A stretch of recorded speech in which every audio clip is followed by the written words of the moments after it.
Channel of Vadodara. All India મહિલા સાંસ્કૃતિક સંગઠન દ્વારા દારૂની પરમિટનો વિરોધ કરાયો હતો। મુખ્યમંત્રીને પત્ર મોકલવામાં આવશે ત્યારે આવતા જતા રાહદારીઓ તથા વાહન ચાલકોએ પત્ર પર ઓટો રિક્ષા ચાલકોએ પણ સાથે જ રાહદારીઓએ સિગ્નેચર કરી હતી અને ખૂબ જ સાથ સહકાર આપ્યો હતો।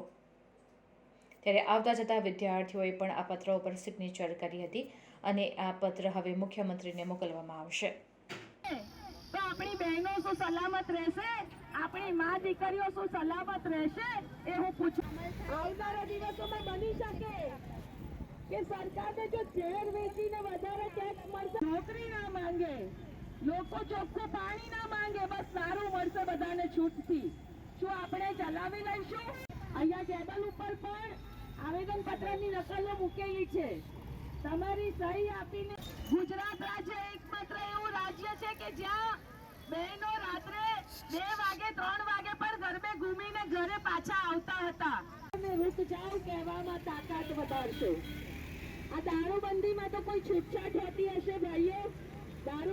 દારૂબંધીમાં છૂટછાટ આપીને મુખ્યમંત્રીને સંબોધેલ આવેદન પત્રમાં આપ સૌની સહી એ આ સરકારને ખોખર આપ સૌને લાગતું હોય કે સરકારનો આ નિર્ણય ખોટો છે અને આપણી માંગણી વ્યાજબી છે તો અહીંયા યુવાઓને રોજગાર આપો એટલે અહીંથી સંદેશ આપી રહ્યા છીએ કે 1 રૂપિયાથી શરૂ કરીને યથાશક્તિ સૌ ફાળો પણ આપો।